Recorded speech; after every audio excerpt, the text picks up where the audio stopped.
So the three things I would try to avoid in a purchase are you walk into a property and the floors are slanted. Usually that is indications of potentially some type of shifting of the building, potentially a structural issue. And to easily fix those floors, it's just not that easy of a process. You know, you're basically ripping up the whole floor, you're leveling it, and you're installing new flooring. I mean, there can be a lot that gets uncovered once you start ripping up the floors and doing that stuff. So I'm avoiding that.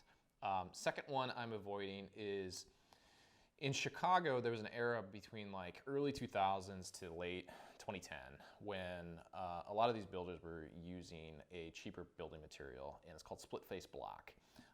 And every agent in the city should know what this stuff is, but it's basically like a cinder block that has like a rough face to it.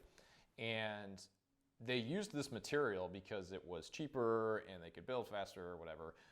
But after years of having it go through the elements of Chicago, it's found to actually leak, and there's a lot of water penetration that occurs within these split face block. So I try to avoid actually encouraging people to buy into these buildings. Now you can, but the thing is that the HOA or just the property owner needs to have like a routine maintenance schedule for sealing that block. And if you're not doing it on a 3 to 5 year basis, at least a 5 year basis, then chances are you're likely going to have some type of water penetration that is coming through that property, and you're just going to have to deal with that. So it's going to be more cost, more headache. So that's a property that or that's something that I'm avoiding.